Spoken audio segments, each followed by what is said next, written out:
Plasmodium knowlesi and global changes, socio-ecological drivers and challenges.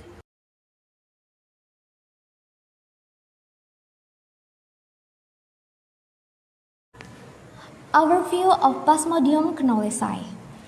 Plasmodium knowlesi is a zoonotic malaria species mainly found in Southeast Asia.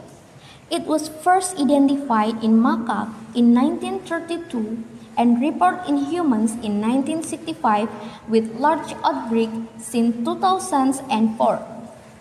Unlike other human malaria, it has a 24-hour erythrocyte cycle leading to rapid disease progression. It shares genetic similarities with Plasmodium vivax and Plasmodium malaria but differs in having no dormant liver stage. Epidemiology of Plasmodium knowlesi.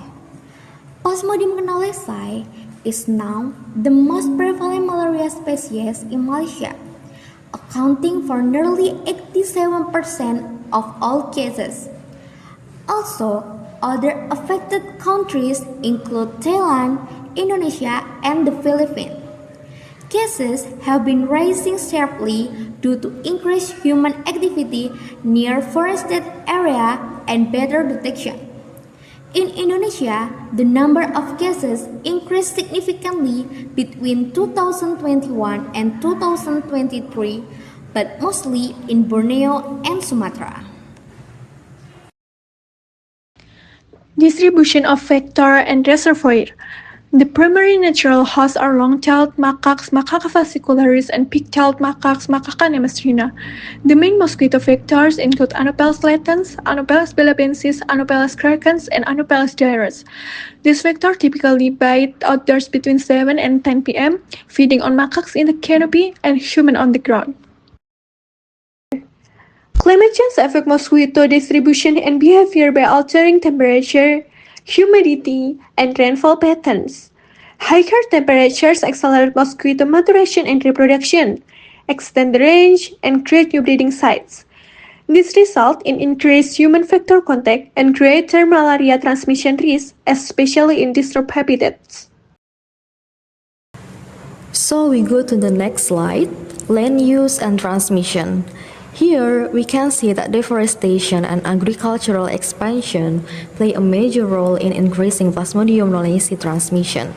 When forests are fragmented, macaques move closer to human settlements, while the expansion of plantations and farmlands creates ideal mosquito habitats. These environmental changes alter microclimates, increase edge habitats, and ultimately enhance the risk of knowlesi spillover. So basically, human-driven land conversion intensifies the contact among humans, vectors, and macaques. Next, we move to human-related risk factors. In this part, we focus more on the social and behavioral aspects that contribute to transmission. Socio-economic factors such as poverty, poor housing, and limited access to healthcare make certain communities more vulnerable. In addition, people working in forestry or agriculture are at higher risk due to greater exposure to mosquito bites.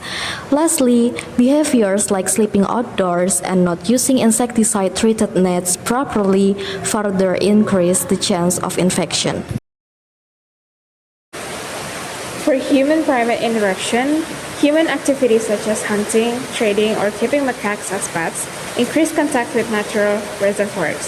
Habitat destruction drives macaques to seek food in human areas, intensifying zoonotic transmission pathways. These interactions complicate control efforts and increase spillover events.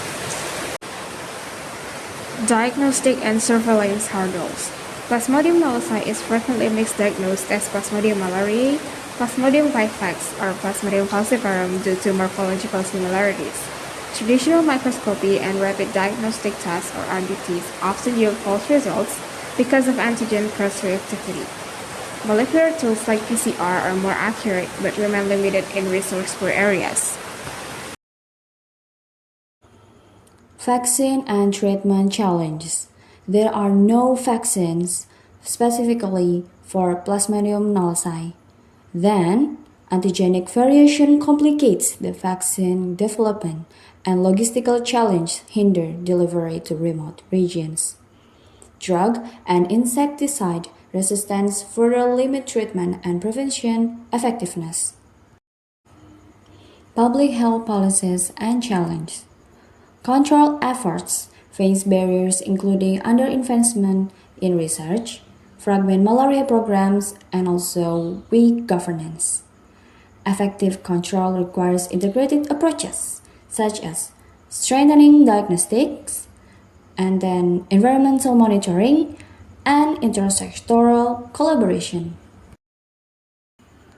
In addition, the relocation of Indonesia's capital city to Borneo, where zoonotic malaria is evident, exemplifies the unpredictable regulatory and policy pathways that complicate Plasmodium knowlesi malaria control and prevention strategies.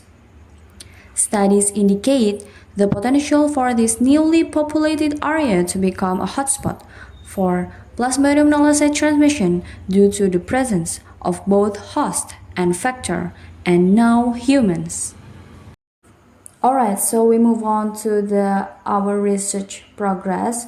So these are the documentation of our research progress, as you can see in this slide. So over the past month, our team has made steady progress on our manuscript. We initially submitted the paper to the Malaria Journal, and shortly after, we received the first round of review and feedback. So this first revision required us to strengthen the manuscript by providing more detailed explanations and then clarifying key concepts and also improving the overall scientific narrative. Our team worked carefully through each comment to ensure that the manuscript met the journal standards for clarity and depth. And so next, after resubmitting, we received a second round of reviewer input.